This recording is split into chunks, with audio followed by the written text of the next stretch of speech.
बिस्मिल्लाहिर्रहमानिर्रहीम, अस्सलाम वालेकुम नाज़रीन। मैं हूं इरफान हाशमी और आपको प्रोग्राम में खुश आमदीद कहता हूं। और हमारे साथ मौजूद हैं इब्राहिम राजा साहब। राजा साहब, अस्सलाम वालेकुम। वालेकुम अस्सलाम।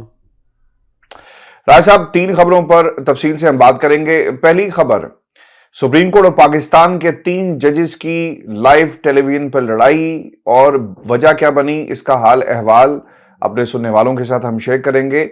और फिर खबर मानिका और सरकारी वकील दोनों ही इस वक्त फरार हैं।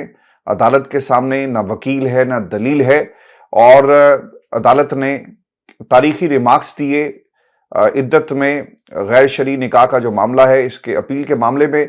इसकी तफसील भी शामिल करेंगे आज की इस नशिस्त में। और फिर राय साहब, इमरान खान ने पाकिस्तान की इस्टेब्लिशमेंट को क्या पैगाम दिया है, और ये पैगाम ऐसे वक्त में आया जब मुज़ाकरात और डील की बात जो है वो की जा रही है। ये पहला पैगाम है इमरान खान का बराह रास्त पाकिस्तान की इस्टेब्लिशमेंट के लिए, और इसमें इल्फाज डील के हवाले से क्या कहा गया है राय साहब। लेकिन सबसे अहम, सुप्रीम कोर्ट पाकिस्तान में लाइव टेलीविजन के ऊपर पूरी कौम ने देखा कि 6 जजेस इंसाफ के लिए दरबदर हैं, इंसाफ मांग रहे हैं और पाकिस्तान की सबसे बड़ी अदालत से मांग रहे हैं।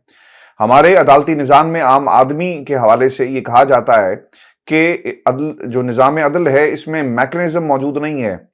पाकिस्तान में जो हमारी अदालतों की कार्रवाई है और अदालती निज़ाम है, इसकी कारकर्दगी का अंदाज़ा इस बात से लगाया जा सकता है कि पूरी दुनिया के जो इंडेक्स है उसमें हमारा अदालती निज़ाम 132वें नंबर पर है। लेकिन हमने सुप्रीम कोर्ट ऑफ पाकिस्तान के सबसे बड़े जज से ये कहते हुए सुना कि सब ठीक है। और ऐसी ऐसी तो जिहाद उन्होंने आज अदालत के अंदर पेश की। इससे ये भी तासुर मिलता है कि वो ये मानने को तैयार नहीं है कि मुदाखलत हो रही है, और मुदाखलत जो है वो पाकिस्तान के अहम हल्के जो हैं वो सुप्रीम कोर्ट और पाकिस्तान के जजेस हों, लोअर जुडिशरी हो या फिर एपलेट ट्राइब्यूनल्स हों, वहां पर ये मुदाखलत हो रही है। राय साहब, 3 जजेस जिन्होंने आज सुप्रीम कोर्ट ऑफ पाकिस्तान के सामने जो है, जब ये लाइव टेलीकास्ट सब कुछ हो रहा था, चीफ जस्टिस के सामने अपनी गुजारिशात रखी, जिसमें अतर मनीला साहब के जो रिमार्क्स हैं वो तारीखी थे। और उन्होंने ये कहा कि जब वो चीफ जस्टिस थे इस्लामाबाद हाई कोर्ट के, तो किसी की जुर्रत नहीं थी कि उनकी अदालत में कोई मुदाखलत कर सकती। राय साहब, फिर मंसूर अली शाह साहब जो हैं, उनके भी जो चीफ जस्टिस काजी फैज ईसा साहब हैं, उनके साथ जो है वो एक तरह से हीटेड डिबेट हुई। और बार बार ऐसा लग रहा था कि जब भी कोई मैकेनिज्म की बात होती, जब भी कोई तनकीद की बात होती, जब भी कोई बाबर सत्तार के हवाले से जुमला कहा जाता, जैसा जस्टिस मंदोखेल साहब ने कहा कि पूरी दुनिया देख रही है कि इस वक्त बाबर सत्तार साहब के साथ क्या हो रहा है, क्योंकि अदालत के सामने ये नुक्ता उठाया गया कि जज साहिबान जो हैं, अगर वो बोल पड़े तो फिर उनके खिलाफ इस किस्म की कार्रवाई जो है वो शुरू हो जाती है। राय साहब, अगर बाबर सत्तार साहब अकेले होते तो शायद इस वक्त तक उन्हें अपनी कुर्सी छोड़ने पर मजबूर किया जा सकता था। लेकिन ऑक्सफोर्ड यूनिवर्सिटी के ग्रेजुएट हैं, हार्वर्ड से फिर इन्होंने अपनी जो फर्दर स्टडीज की, डट के खड़े हो गए। और इनके खड़े होने से यकीनन पाकिस्तान की तमाम अदालतों के जजेस को जो है वो एक सपोर्ट मिली, और वो तमाम जज साहबान जिनके ऊपर किसी किस्म का भी दबाव होता था, एक रोल मॉडल बन गए हैं। और आज बाबर सत्तार साहब का नाम जो है वो रेजिस्टेंस की अलामत के तौर पर जो है पाकिस्तान के अदालती हलकों में लिया जा रहा है। राज साहब, मुझे तो ये पूरी की पूरी समाज जो है ना, एक चार्जशीट लगी, और ये चार्जशीट थी सुप्रीम कोर्ट ऑफ पाकिस्तान के खिलाफ।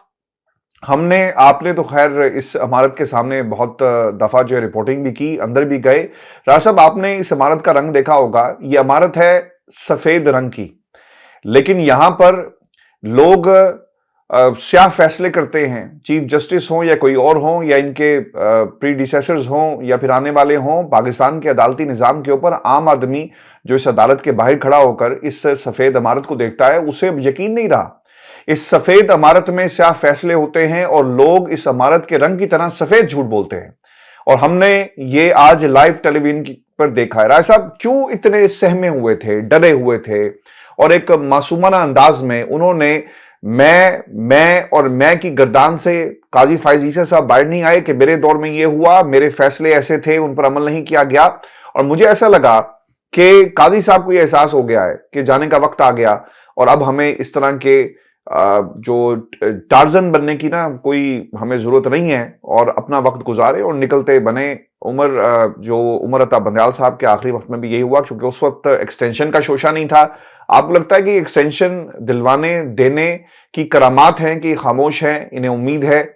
और फिर जस्टिस मंसूर अली शाह साहब, ऑब्वियसली उनका गुस्सा बड़ा जायज, आपको मुझे तो कम से कम जायज लगा, क्योंकि जब भी इन्होंने बात करना चाहिए, किसी भी जज ने बाबर सत्तार साहब के हवाले से और मैकेनिज्म पर बात करना चाहिए, हमें सोशल मीडिया की एग्जांपल्स दी गई, हमें कहा गया कि मुदाखलत होती है, घर से होती है, मुदाखलत होती है, बाहर से होती है, और मुदाखलत यह भी है कि कोई बार का सदर जो है, ये अल्फाज है कोड अनकोड, कि किसी बार का सदर जो है वो चैम्बर में किसी जज को मिलने जाता है। रायसा पूरी कौम ने देखा, एक सबज झंडे वाली गाड़ी थी और उसके साथ मजीद गाड़ियां जो है उसे फॉलो करती हुई ये चीफ जस्टिस ऑफ पाकिस्तान के चैम्बर तक गई, और वो कौन था? इस मुल्क का वजीर आजम। तो हम इसको एग्जेक्टिव की मुदाखलत करार दें, या फिर ये मट्टी पाव वाला काम है और ये सिर्फ अपनी जान छुड़ा रहे हैं, जिनका नाम है जस्टिस काजी फायज ईसा साहब। और ऐसा मुझे अल्फाज कह लेने दीजिएगा, क्योंकि मुझे अब कोई आग नहीं है, मैं आम पाकिस्तानी हूं और मैं सुप्रीम कोर्ट ऑफ पाकिस्तान और इस अदालती निजाम की तरफ देख रहा हूं, लेकिन मुझे ये निजाम नजर आ रहा है, लेकिन इन जजेस को नजर नहीं आ रहा। ये सुप्रीम कोर्ट पहले गूंगी थी, बहरी थी, आज हमें ऐसा महसूस हुआ कि ये अंधी भी है। राय साहब देखें हाशमी साहब, अदालत के अंदर जो 3 ताज़ा तरीन वाकयात हुए हैं लड़ाई के, ये पाकिस्तानी मीडिया ने डाउन प्ले किए हैं। इनके मुतल्लिक क्विकली अपने व्यूअर्स को बताते हैं। 3 ऐसे नुकात जो पाकिस्तान की खुफिया एजेंसियों के मुतल्लिक, यानी फ़ौज से जुड़ी खुफिया एजेंसियों के मुतल्लिक, जिन्हें पाकिस्तानी मीडिया ने या नशर नहीं किया या फिर डाउन प्ले किया। एक तो पेशावर हाई कोर्ट के जो जज साहिबान हैं, उन्होंने ये इंकशाफ किया है सुप्रीम कोर्ट की इस समाअत के दौरान अपनी तजावीज़ की सूरत में, और इन तजावीज़ को जस्टिफाई जिसा सुनने के लिए तैयार नहीं थे। उन्होंने ये इंकशाफ किया कि पेशावर हाई कोर्ट के कुछ जज साहिबान को खुफिया एजेंसियों के लोगों ने अप्रोच किया बराह रास्त, और ये अप्रोच जो किया गया, यानी उनसे रब्ता किया गया, ये सियासी नोयत के केसेस थे। अब पिछले 1.5 साल में सियासी नोयत के केसेस किसके मुतल्लिक चल रहे हैं? ज़ाहिर है कि इमरान खान साहब के मुतल्लिक चल रहे हैं। पेशावर हाई कोर्ट में बल्ले के इंतखाबी निशान के हवाले से भी केस चला, मखसूस नशिस्तों के हवाले से भी केस चला। तो पेशावर हाई कोर्ट के जज साहिबान ने यह बताया है कि खुफिया एजेंसियों के एहलकारों ने और अफसरान ने बराह रास्त रब्ता किया हाई कोर्ट के, पेशावर हाई कोर्ट के जज साहिबान को, उनसे फेवर मांगी कि हमारे जिस किस्म के फैसले हम आपको कह रहे हैं, इस किस्म के फैसले करें। और इस फेवर के अंदर असल में धमकियां शामिल थी, क्योंकि जब कुछ जज साहिबान ने इनकी ये फेवर नुमा धमकी नहीं मानी, या जिस किस्म के फैसले वो करवाना चाह रहे थे उस किस्म के फैसले नहीं किए, तो फिर इनको अफगानिस्तान के फ़ोन नंबर्स के ज़रिए धमकियां दिलवाई गई कि आपको जान से मार देंगे। ये कैसी फ्रॉड और शर्मनाक रियासत है। हाई कोर्ट के जज को धमकियां दिलवाई गई, एक जज को नहीं, कई जज साहिबान को, कि आपने अगर हमारी मर्जी के मुताबिक फैसले नहीं दिए तो आपको जान से मरवा देंगे। क्या किसी मुहज़्ज़ब मुल्क में ये होता है? ये तो किसी जंगली माशरे में भी नहीं होता। और ये कोई बात मफरूज़े की बुनियाद पर नहीं है, ज़राए की बुनियाद पर नहीं है। पेशावर हाई कोर्ट ने जो अपनी तजावीज़ के मुतल्लिक एक दस्तावेज सुप्रीम कोर्ट में भेजी है, उसमें उन्होंने कहा है कि हमारे जजेस को अफगानिस्तान के नंबरों से धमकियां दिलवाई गई, और बाद में सोने पर सुहागा देखे कि सीटीडी को बताया गया इन जज साहिबान की जानिब से, पेशावर हाई कोर्ट की जानिब से सीटीडी को आगाह किया गया कि हमारे इन जज साहिबान को इन फोन नंबर्स के जरिए धमकियां दी जा रही हैं, लेकिन सीटीडी ने कुछ नहीं किया। और सीटीडी ने क्यों कुछ नहीं किया? क्योंकि जहां से धमकियां आ रही थी, सीटीडी उनके सामने कुछ नहीं कर सकती, यानी पेशावर हाई कोर्ट और उनके जो जज साहिबान थे ये मुकम्मल तौर पर बेबस थे। अब उसके बाद जो जस्टिस मंसूर अली शाह की झड़प हुई है जस्टिस फायज ईसा के साथ, इस्तारतन जो मैं कह रहा हूं, ये उस वक्त हुई है जब जस्टिस फायज ईसा बार बार एजेंसियों के वकील बन गए, खुद साख्ता वकील, बल्कि ये चाहिए आईएसआई को कि कोई 2-4 हज़ार रुपए जो है जस्टिस फायज ईसा को कोई पैसे भी दे दें कि चले आप खुफिया एजेंसियों के वकील बने हुए हैं तो ये आप पेमेंट भी लें हमसे, हमारे पे रोल पे आप। तो जब वो खुफिया एजेंसियों की दिफा कर रहे थे तो ये कह रहे थे कि मेरे दौर में कोई मुदाखलत नहीं हुई। तो जस्टिस मंसूर अली शाह ने कहा कि जज साहब यानी चीफ साहब, ये उनका इंप्रेशन था, मैं उनके एक्सप्रेशन और इंप्रेशन की बात कर रहा हूं। उन्होंने कहा लाहौर हाई कोर्ट के जज साहिबान ये कह रहे हैं कि अदालती मामलात में जो मुदाखलत है ये ओपन सीक्रेट है। लाहौर हाई कोर्ट जो कि पाकिस्तान की सबसे बड़ी कोर्ट है, पाकिस्तान की सबसे बड़ी अदालत है, जिसके बेंचेस आप देखें कि रावलपिंडी में, फिर मुल्तान में, डीआई खान में, तो सबसे बड़ी पाकिस्तान की अदालत समझी जाती है। तो उसके जो जज साहिबान हैं उन्होंने कहा कि अदालती मामलात में मुदाखलत हो रही है और ये एक ओपन सीक्रेट है। अच्छा, उसके बाद जस्टिस मंसूर अली शाह ने यह कहा कि अब भी अदलिया के काम में मुदाखलत हो रही है। और फिर जस्टिस अतर मिनल्ला के साथ जो झड़प हुई है जस्टिस फायज ईसा की, दोबारा मैं कह रहा हूं कि इस्तारतन, वो उस मौके पर हुई जब जस्टिस अतर मिनल्ला ने कहा कि एक जज साहब ने इजाफी नोट लिखा है, तो ये इजाफी नोट पढ़े जरा अटॉर्नी जनरल। तो जब ये इजाफी नोट पढ़ने लगे तो जस्टिस फायज ईसा को पता नहीं क्या करंट लग जाता है, क्या बिजलियां लग जाती हैं कि किसी और जज को बोलने नहीं देते या कोई ऐसा नुकता सामने नहीं आने देते जिससे उनके रिमार्क्स की या उनके अदालत के अंदर अपनाए गए जज के तौर पर मौकफ की नफी हो जाए। तो जस्टिस अतर मिनल्ला ने जब यह कहा कि ये इजाफी नोट पढ़ा जाए तो उन्होंने कहा कि हम यहां पे ये इजाफी नोट सुनने के लिए नहीं बैठे हुए। तो जस्टिस अतर मिनल्ला ने कहा कि जस्टिस फायज ईसा साहब, ये मुदाखलत आज भी हो रही है और ये मुदाखलत आज भी हमारी अदालत के अंदर हो रही है। यानी उन्होंने ये भी बता दिया, कहना चाह रहे थे कि मुदाखलत आप कर रहे हैं, मुदाखलत हो रही है और सुप्रीम कोर्ट के अंदर भी हो रही है। अच्छा, यहां पे हाशमी साहब जस्टिस मंदोखेल जैसे जज जो हैं उन्होंने भी ये अल्फाज बोले, ये जस्टिस फायज ईसा को मैं कह रहा हूं इस्तारतन 4-5 अतराफ से इस्तारतन मैं कह रहा हूं कि ये शटअप कॉल मिली है उन लोगों की, उन जज साहिबान की जानिब से भी जो कि जस्टिस फायज ईसा के करीब समझे जाते थे। क्योंकि जस्टिस मंदोखेल ने यह कहा कि ये जस्टिस बाबर सत्तार का जो डेटा चोरी हुआ है, जो उनका पर्सनल डेटा चोरी हुआ, यानी उनके ग्रीन कार्ड के हवाले से, उनकी जाती मालूमात, उनकी फैमिली के हवाले से, तो उन्होंने कहा कि ये जस्टिस बाबर सत्तार ने चूंकि एक शिकायत दर्ज करा दी या एक शिकायत वो लेके आगे सुप्रीम कोर्ट में कि कैसे इस्लामाबाद हाई कोर्ट के जज साहिबान को धमकाया गया, तो उसके बाद उनका डेटा जाती लीक करके ये कैंपेन चलाई गई। अब ये डेटा कौन एसेस कर सकता है, कौन इस तक एक्सेस कर सकता है? ये अच्छा, मैं एक सवाल ऐड कर दूं राय साहब, इसमें एक बड़ा इंपॉर्टेंट, आपने डेटा की बात की, आपको याद है ना कि माजी में जो एक सहाफी के साथ हुआ था कि आपने एफबीआर से डिटेल्स कैसे निकाली, आपको याद होगा। तो आप सहाफियों को तो हाल बहुत बुरा करते हैं, लेकिन पता कराकर उस बंदे से ये पूछा जाएगा कि तुमने ये जो ट्रैवलिंग हिस्ट्री कहां से निकाली, किसने दी, और ये जदादों की इंफॉर्मेशन कहां से आई। राय साहब, ये सिर्फ लगता ये है कि सिर्फ एक जो सेट के लोग हैं, ये उनके लिए सिर्फ कवानीन है, सहाफियों पर जुल्म होगा और अदालतें और जज, जिस तरह अब तो खैर उनके साथ भी जुल्म हो रहा है, लेकिन कादी साहब जो है वो खामोशी से ये तमाशा देख रहे थे और हमने पाकिस्तान के टीवी पर ये देखा कि वो ये तमाशा किस खूबसूरती से बैठकर पाकिस्तान की आवाम के सामने जो है उन्होंने ये लगाया हुआ था। देखें आशमी साहब, इसके अंदर जो जस्टिस फायज ईसा को एक वाकया सुनाया गया है, वो ये वाकया सुनाया गया कि ये जो डेटा है ये हुकूमती इदारों की मर्जी और मंशा के बगैर चोरी नहीं किया जा सकता।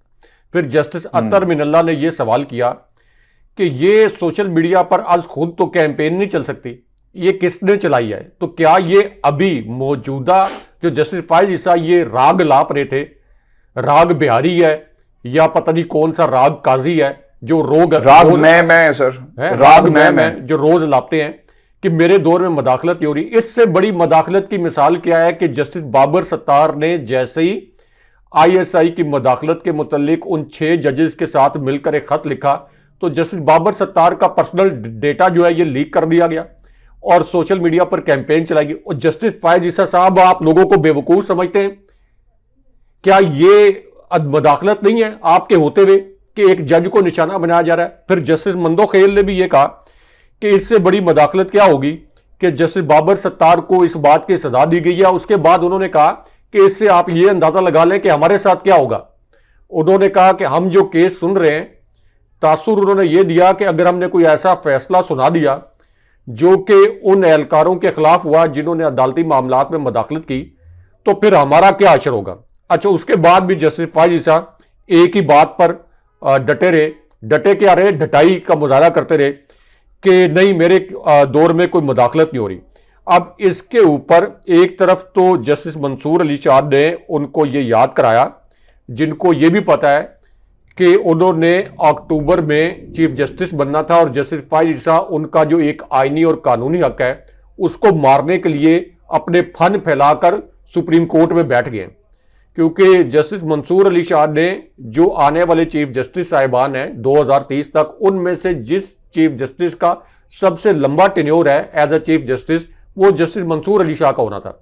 लेकिन चूंकि जस्टिस फायज ईसा 3 साल की एक्सटेंशन पर नजरें जमा के बैठे हुए हैं, तो जस्टिस मंसूर अली शाह ने उनको ये याद कराया कि इस वक्त अदालतों के अंदर जो मदाखलत हो रही है, इस पर इस्लामाबाद हाई कोर्ट ने, पेशावर हाई कोर्ट ने, लाहौर हाई कोर्ट ने, तमाम हाई कोर्ट्स ने ये खतूत लिख दिए हैं, तजावीज़ लिख दिए हैं। तो जस्टिस फायज साहब फिर कूद पड़े, कहते नहीं, सिंध हाई कोर्ट की जानिब से अभी तक कोई तजावीज़ नहीं आई। यानी ऐसे लग रहा था कि वो कोई एजेंसियों के वकील के तौर पर वहां बैठे हुए हैं।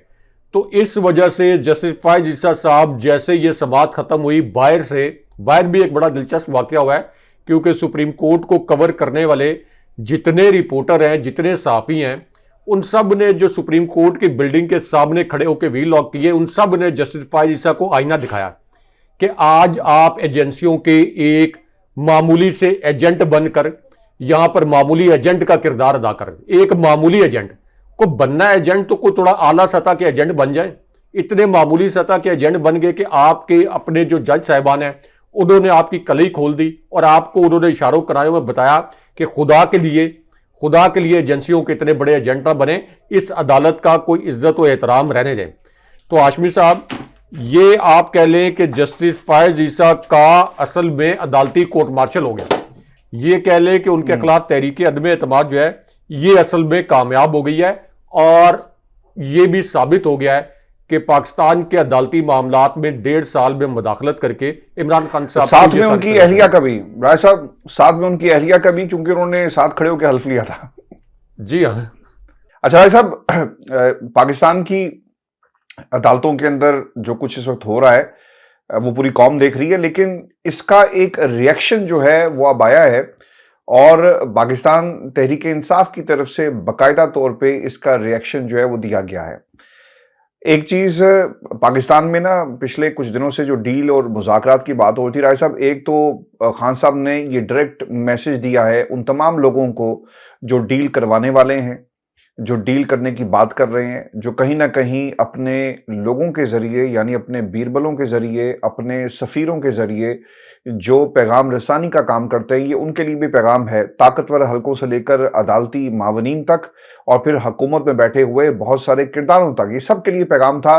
खान साहब ने ये पैगाम दिया ख़ास तौर पे पाकिस्तान की इस्टेब्लिशमेंट को कि जनाब ये जो लफ्ज़ डील है ना, इसे हम पार्टी के तमाम लोग जो हैं खबरदार कोई इस्तेमाल करे, क्योंकि ये डील नहीं हो रही, बल्कि ये पाकिस्तान की बका और उन लोगों के लिए कोशिश हम कर रहे हैं जो बेगुनाह इस वक्त जेलों में कैद हैं। खान साहब ने क्या कहा, वाज़ेह पैगाम दिया और यरीमा खान के जरिए पैगाम बाहर आया है कि कोई भी डील का लफ्ज़ इस्तेमाल ना करे, मैं कोई डील नहीं कर रहा। सबसे पहले 8 फरवरी को चोरी किया गया मैंडेट वापस किया जाए, दूसरा तमाम बेगुनाह कैदियों को रिहा किया जाए, उसके बाद हम पाकिस्तान के मफाद के लिए बातचीत करने के लिए तैयार हैं। राय साहब, message is loud and clear जो इमरान खान की तरफ से जारी किया गया। फिर राय साहब, बात यहाँ नहीं रुकती, तहरीक इंसाफ की कोर कमेटी का इजलास होता है और उसमें भी काजी फायज ईसा और पाकिस्तान में जो इस वक्त इंसाफ के नाम पर एक सुप्रीम कोर्ट पाकिस्तान में राय साहब एक जो सौंप इस तक चल रहा है उसके हवाले से क्या कहा, तफसीली तंजीमी मामलात, मुल्क की मजमूई सियासी सूरत हाल और आइंदा का लाएमल के हवाले से कोर कमेटी का ये एलामिया है। पाकिस्तान तहरीक इंसाफ की जानिब से जो कहा गया कि इमरान खान और उनकी अहलिया के खिलाफ मुकदमात को इल्तवा में डालकर उन्हें इंसाफ से महरूम रखने की शदीद एक मजम्मत करते हैं। झूठे बेबुनियाद केस बनाए गए। इस्लामाबाद हाईकोर्ट के जजेस ने अपने खत में जिन खुफिया कुव्वतों की मुदाखलत का जिक्र किया, उनके निशान इन मुकदमात में भी वाज़ेह हैं। राय साहब, वैसे अगर गौर किया जाए ना, तो नवाज शरीफ साहब का बयानिया ये था कि जस्टिस शौकत सदीकी के कहने के बाद अब कोई शक रह गया है? राय साहब, यहां पर तो 6 जज यानी पूरी की पूरी इस्लामाबाद हाई कोर्ट ये कह रही है कि हमें डराया जाता है, धमकाया जाता है, और खास तौर पर इमरान खान के मुकदमात को उन्होंने अपने इस खत में हवाला भी दिया। तो राय साहब, वहां पर तो एक जज का मामला था, लेकिन यहां पर तो पूरी अदालत का मामला है। पेशावर हाई कोर्ट में जिस तरह खुफिया कॉल्स और अफगानिस्तान से जो आ रही है, ये तो पाकिस्तान की 2 बड़ी अदालतों ने अपने तजावीज दी उस पर वाजे कर दिया कि ये मुदाखलत होती रही है। फिर इस्लामाबाद हाई कोर्ट के जजेस के बाद पाकिस्तान की आईनी और जमहूरी तारीख की संगीन और हसास तरीन मामले पर रोजाना की बुनियाद पर समाअत और फुल कोर्ट की तश्कील से चीफ जस्टिस का गुरेज नहायत ही अफसोसनाक है। ये मामला रोजाना की बुनियाद पर उठाया जा सकता था, लेकिन राय साहब शायद उन्हें कहा गया हो या उन्हें लालच दी गई हो, I don't know if it's too early to say, कि आपको हमारे मुल्क का जो चीफ जस्टिस है मजीद एक्सटेंशन दे देंगे और फिर उनसे वो तमाम काम करवाए गए जिसके बाद ये इदारा अब हमें कमजोर नजर आ रहा है। अपने खत के जरिए अदला की आज़ादी पर मारी जाने वाली शब खून को कौम के सामने लाने और इन जजेस की आवाज में आवाज मिलाने वाले जजेस को खराज तहसीन पेश करते हैं।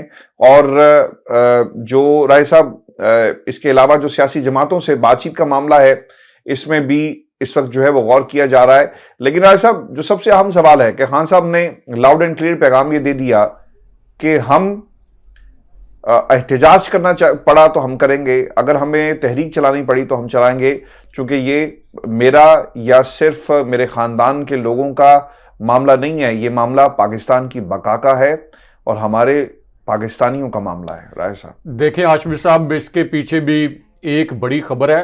अच्छा, एक जो मजे की वीडियो वायरल हुई है, ये पहले मैं बता दूं, ये कादिर मंदोखेल जो पीपल्स पार्टी के रहनुमा हैं, इन्होंने अब एक वीडियो की सूरत में ये कहा है कि नवाज शरीफ 4 माह के अंदर ये खुद कहने वाले हैं कि ये असेंबली तोड़ दो, और उन्होंने कहा है कि ये फॉर्म 47 इनको यानी नवाज शरीफ को और नून लीग को मैनेज करके दिए गए। अब एक और खबर जो एक अखबार में शाया हुई है, उसके मुताबिक अब जो इमरान खान साहब और फौजी क़यादत, या आप ये कह लें इमरान खान साहब और आर्मी चीफ के दरमियान मुज़ाकरात के हवाले से, तो उस खबर का एक अगला हिस्सा शाया किया गया है। और इस खबर में ये भी कहा गया है कि एक आप कह लें कि 3 नुकाती एक हिकमत अमली बनाई गई है इमरान खान साहब और army chief general Asim Munir के दरमियान कोई कशीदगी या कोई इख्तलाफात वगैरह ख़त्म करने के लिए। और फिर ये तासुर दिया गया कि इसके अंदर कोई 5 लोग जो हैं वो इस वक्त एक्टिव हो गए।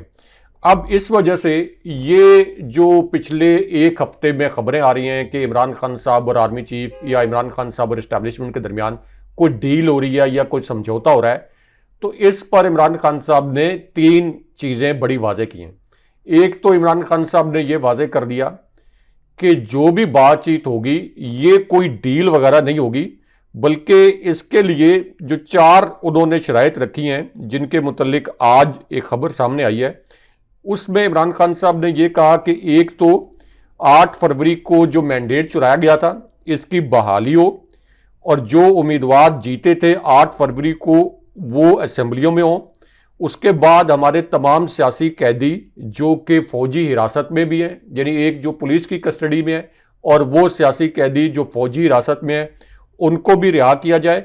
और उसके बाद इमरान खान साहब ने एक और शर्त ये रखी कि 9 मई के वाक़यात जो हैं जिनमें इमरान खान साहब और पीटीआई पर इल्ज़ाम लगाया गया, इसकी जुडिशियल इंक्वायरी करवाई जाए, और ये जब शराइत पूरी होंगी, कारकुन रिहा हो जाएंगे, तो उसके बाद फिर ये मुज़ाकरात होंगे। यानी इसका मतलब यह है कि डील तो उस सूरत हाल में की जाती है। मैं फ़र्क बता देता हूँ क्विकली, एक दिलचस्प फ़र्क कि डील में और मुज़ाकरात में क्या फ़र्क होता है। डील होती है जो कि जनाब बाजवा और नवाज शरीफ के दरमियान हुई, और वो डील ये थी कि नवाज शरीफ को बाहर जाने दिया जाए, इसके बदले में जब जनाब बाजवा की एक्सटेंशन का मामला आएगा तो नून लीग इस एक्सटेंशन की हमायत करेगी और फिर जनाब बाजवा एक और फेवर ये करेंगे कि नवाज शरीफ को वापस लेके आएंगे मुल्क के अंदर। तो ये थी एक डील जो कि एक जाती मकसद के लिए, जाती मफाद के लिए की गई थी। अब यहां पर मज़ाकरात हो रहे हैं एक ऐसी सूरत हाल में, यानी मज़ाकरात की बात की जा रही है एक ऐसी सूरत हाल में जब इमरान खान साहब पाकिस्तान के सबसे बड़े और सबसे मकबूल लीडर हैं और पोजीशन ऑफ स्ट्रेंथ से बात कर रहे हैं और एस्टैब्लिशमेंट पे सारी तनकीद हो रही है। अच्छा, इसके अंदर मैं एक दिलचस्प नुकता बाद में भूल जाऊंगा। आज की जो हियरिंग हुई है ये जो सुप्रीम कोर्ट में, जो मैं बार बार ये अल्फाज इस्तेमाल करता हूं कि इस्टेब्लिशमेंट ने शरीफ खानदान को जो ज़बरदस्ती जितवाया, इससे शरीफ खानदान को तो फ़ायदा हो गया लेकिन इस्टेब्लिशमेंट को सारा नुकसान हुआ। आज मुझे बताएं कि ये जो समात हुई जस्टिस फाइज ईसा जिस बेंच का हिस्सा थे, इसमें जो पेशावर हाई कोर्ट के जज साहिबान, इस्लामाबाद हाई कोर्ट के जज साहिबान, जो chief justice justice Mansoor Ali Shah, justice Mandokhail, justice Athar Minallah, इनके जो रिमार्क्स आए ये किसके मुतल्लिक थे हाशमी साहब? ये कोई भी पाकिस्तानी तो नहीं चाहता कि हमारी फौज की एजेंसियों के मुतल्लिक इस किस्म की बातें जुबान ज़द-ए-आम हो, इस किस्म के रिमार्क्स हो। कोई एक रिमार्क्स भी कुछ शरीफ खानदान के मुतल्लिक थे? जो सबसे बड़ा बेनिफिशरी था एस्टैब्लिशमेंट ने जो खेल खेला, उसका बेनिफिशरी तो शरीफ खानदान था। जितने इल्जामात आए, जितने रिमार्क्स आए, जितनी तनकीद हुई और जितनी बदनामी हुई, वो किसकी हुई है? वो तो एस्टैब्लिशमेंट की हुई है। आज जो 1220 लोग हुए हैं जो कि नून लीग के करीब समझे जाने वाले लोगों ने किए हैं, जो एस्टैब्लिशमेंट के करीब समझे जाने वाले लोगों ने किए हैं, जो पीटीआई के करीब समझे जाने वाले लोगों ने किए हैं, ये 1200-1420 लोग जो हैं उनमें ये तमाम रिमार्क्स दोहराए गए हैं कि जस्टिस मंसूर अली शाह ने एजेंसियों के मुतल्लिक ये कहा, जस्टिस अतर मिनल्ला ने एजेंसियों का पोल खोल दिया। तो नुकसान किसका हो रहा है? ये बात मैं बार बार हाईलाइट करता हूं कि शरीफ खानदान ने तो इस खिलौने खेल से फायदा उठा लिया, असल नुकसान तो एस्टैब्लिशमेंट का हो गया। तो इसलिए इमरान खान साहब, जो पाकिस्तान के 87% लोग जिनके पीछे खड़े हैं, उनको दीवार के साथ लगाना नामुमकिन है। ये कोई मतलब मेरा तज्जिया, आपका तज्जिया नहीं है, ये जमीनी हकीकत है। ये आप ये कह लें कि ये नेचर लॉ है कि आप नहीं कर सकते। 87% लोगों के साथ आप क्या कर सकते हैं? और ये 87% लोग ये नहीं है कि 10 लोग हैं तो 8.5 लोगों को आप लापता कर देंगे, आप उनको गोलियां मार देंगे या कोई बॉर्डर क्रॉस कर देंगे। ये 25 करोड़ लोगों का मुल्क है। 25 करोड़ लोगों का 87% कितना बनता है? तो ये जंग किसी भी सूरत इन 87% अवाम और इमरान खान साहब के खिलाफ नहीं जीती जा सकती। और इमरान खान साहब ने बहुत खूबसूरत जुमला कहा और इसी तरह आर्मी चीफ ने भी एक जबरदस्त जुमला बोला। इमरान खान साहब ने यह जुमला बोला कि कोई भी लीडर अपनी फौज के खिलाफ जंग अगर लड़े और वो जंग जीत भी जाए तो उसका मुल्क हार जाता है अगर आप फौज को कमजोर करते हैं। और आर्मी चीफ ने यह जुमला बोला कि कोई भी फौज जो है वो अवाम से अपनी ताकत हासिल करती है। अब इन दोनों जुमलों को मिला के पढ़ लें तो इसका मतलब यह है कि 87% अवाम इमरान खान साहब के साथ खड़े हैं। अगर फौज के मुतल्लिक ये तासुर बनेगा कि वो इमरान खान साहब के खिलाफ खड़ी है तो फिर इसका मतलब यह है कि एस्टैब्लिशमेंट के मुतल्लिक एक नेगेटिव सेंटीमेंट बनेगा। दूसरा, जो इमरान खान साहब ने कहा कि कोई भी पाकिस्तानी, कोई भी लीडर अपनी फौज से लड़के मुल्क को आगे नहीं बढ़ा सकता, तो इमरान खान साहब इतना आउट ऑफ वे जाकर एस्टैब्लिशमेंट को इतना पॉजिटिव मैसेज मुल्क को आगे बढ़ाने के लिए दे रहे हैं, तो फिर एस्टैब्लिशमेंट क्यों आप ये कह लें कि रिलक्टेंट है इमरान खान साहब के खिलाफ ये जो मुकदमात हैं इनमें अपना असर रसूख ख़त्म करवाने में या अगला एक शफाफ इलेक्शन का मैकेनिज्म बनवाने में। और अब तो हाशमी साहब, अब तो नून लीग के जो सबसे करीबी साफी हैं वो भी ये कह रहे हैं कि एस्टैब्लिशमेंट को नवाज शरीफ ने धमकाना शुरू कर दिया। जो नून लीग के और एस्टैब्लिशमेंट के करीबी साफी समझे जाते हैं वो भी कह रहे हैं कि ये इसाक डार को, अंसार अब्बासी साहब की भी एक खबर में पढ़ रहा था कि इसाक डार को डिप्टी प्राइम मिनिस्टर बना के और राना सनाउल्लाह के ये जो स्टेटमेंट है ये एस्टैब्लिशमेंट को धमका रहे हैं। तो जब ये भी एस्टैब्लिशमेंट को पता लग गया कि हम पर तनकीद भी हो रही है, हमने इनको जितवाया, अब ये भी हमें धमका रहे हैं, और पीटीआई के साथ जो 87% अवाम खड़े हैं, जाहिर है कि वो भी इस निज़ाम से खुश नहीं है, तो फिर एस्टैब्लिशमेंट को तो 1 मिनट नहीं लगाना चाहिए और इमरान खान साहब को मुज़ाकरात की मेज़ पर बिठाएं, जो गिले शिकवे हैं वो दूर करें। देखें, माजी के जो जख्म है ना उनको आप कुरेदते रहें तो वो ताज़ा हो जाते हैं। ये मैं एक छोटी सी मिसाल दूं, आपके, मेरे या हमारे व्यूअर के किसी जिस्म के ऊपर कोई जख्म लग जाए, जब वो मुंदमिल हो रहा होता है तो उसको अगर आप बार बार कुरेदें तो वो कभी भी मुंतमिल नहीं होता, वो कभी भी हीलिंग उसकी नहीं होती। तो इसलिए इमरान खान साहब कह रहे हैं कि चले इलेक्शन में तो जो कुछ हो गया अच्छा, सो हो चलें। गया, अब ये जो चार शरायतें इसके ऊपर बैठ के बात बिल्कुल कर लें ठीक है, लेकिन ताकि मुल्क आगे जाए। अच्छा, मुल्क तो सर आगे जाएगा, लेकिन ये जो शरीफिस्तान की काबीना है ना राज साहब, ये आगे जाए जा रही है, बढ़ती जा रही है। आपने शायद पढ़ा हो, और मेरे लिए, मैं उस वक्त से ना दोस्तों से भी बात की कि यार ये ओहदा होता कौन सा है, इसके बारे में किसी को कुछ मालूम है? राना सनाउल्लाह साहब को जो नया ओहदा दिया गया है, उन्हें वज़ीर-ए-आज़म के मुशीर बराए सियासी और अवामी अमूर मुकर्रर कर दिया गया है। और फिर सदर साहब ने, आसिफ अली जरदारी ने इसकी तैनाती की राना साहब की मंजूरी दे दी है, और सदर मुमलिकत ने राना सनाउल्लाह की तैनाती की मंजूरी वज़ीर-ए-आज़म की एडवाइस पर आर्टिकल 93(1) के तहत इतना दी। अफसोस हुआ है, सॉरी मैंने आपको इंटरप्ट कर दिया है, जब आपने सदर मुमलिकत का लफ्ज़ बोला और आगे आसिफ अली जरदारी बोला, ये मेरे कानों को बड़ा नागवार गुजरा है। यानी ये सुनने में, देखने में, पढ़ने में भी बड़ा नागवार गुजरता है, मजबूरी है, बोलना पड़ता है और हमें सुनने में आता है कि सदर आसिफ अली जरदारी यानी पाकिस्तान की एक नापसंदीदा तरीन शख्सियत, वो सदर, और पाकिस्तान की दूसरी नापसंदीदा तरीन शख्सियत को मुशीर के ओहदे की मंजूरी दे दी। लेकिन ये ओहदा क्या है? ये क्या ओहदा हो, क्या करेंगे?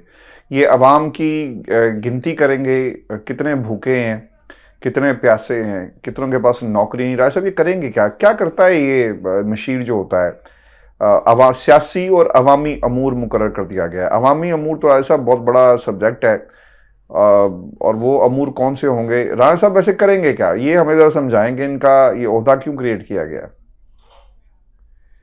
अच्छा, इसके पीछे एस्टैब्लिशमेंट से जुड़ी एक खबर है आशमी साहब, इसको बिटवीन दी लाइन पढ़ने की जरूरत है। एक तो ये जो मुशीर हैं राना सनाउल्लाह को जो बनाया गया है, इनका ओहदा वजीर के बराबर होगा, यानी मुफ्त की रोटियां तोड़ेंगे, मुफ्त की मरात लेंगे। वजीर के बराबर एक हारा हुआ शख्स जिसको उसके हल्के के लोगों ने मुस्तरद कर दिया और ये कहा कि ये शख्स हमारी नुमाइंदगी नहीं कर सकता, इसके बावजूद कि उसके हल्के में मैसिव लेवल पर रिगिंग करके उसको जितवाने की कोशिश की गई, लेकिन लोगों ने इतनी बड़ी तादाद में वोट देकर उससे सियासी नफरत का इजहार किया कि ये शख्स जिसने पाकिस्तानियों के ऊपर जुल्मों सितम के पहाड़ तोड़े थे, हम इसको पार्लियामेंट में नहीं जाने देंगे।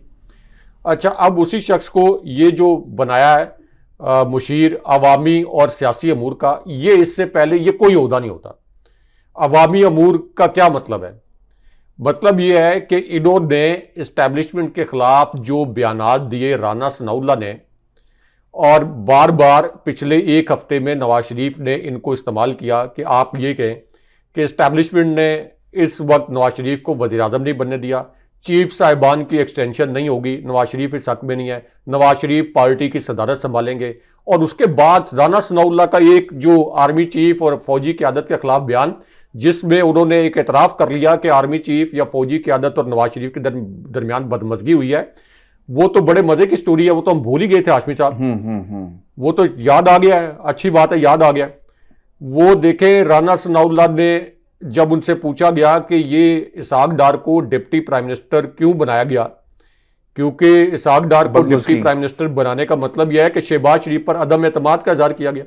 तो इस पर राना सनाउल्लाह ने ये एतराफ़ किया कि जिस वक्त इसहाक डार को वज़ीर ख़ारजा बनाया गया, यानी वज़ीर ख़जाना के बजाय वज़ीर ख़ारजा बनाया गया, शरीफ ख़ानदान तो वज़ीर ख़जाना बनाना चाहता था, तो उस वक्त एक बदमज़गी हुई है।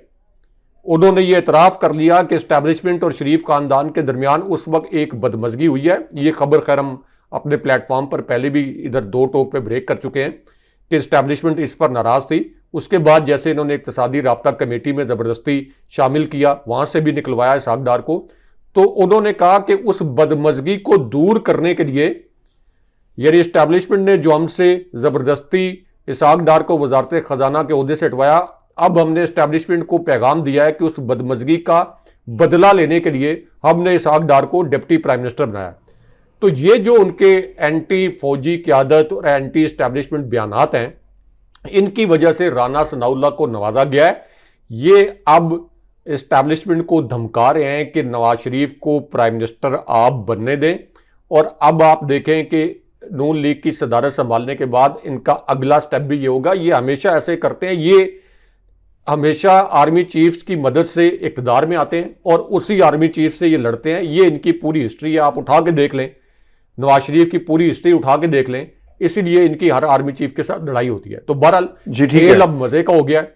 इमरान खान साहब जो हैं वो अब ठंडी सांस लेकर एंजॉय करें। एंजॉय तो वो पहले भी कर रहे थे, किसी ठीक है। किस्म की फिक्र नहीं है कि ये किस तरीके से एस्टैब्लिशमेंट, पाकिस्तान का अदालती निज़ाम, supreme court, Islamabad high court, election commission, Fazlur Rehman, Mahmood Khan ji Achakzai, ANP, ये सब आपस में गुत्थम गुत्था हो गए हैं इमरान खान साहब के बिल्कुल खिलाफ ठीक कह रहे हैं काम करने में आप लोग। व्यूअर्स। ये आज का हमारा शो था, वक्त ज़्यादा हो गया है। अपने कमेंट जरूर भेजिएगा, चैनल को जरूर सब्सक्राइब करें, और सुप्रीम कोर्ट ऑफ पाकिस्तान के जो फैसले हैं और जिस तरह से ये चल रही है चीज़, जजिस का मामला, इसके ऊपर कमेंट करके हमें बताइएगा अपनी राय। मुझे और इब्राहिम राय साहब को इजाज़त दीजिए। अल्लाह ने के बाद। अल्लाह ने के बाद।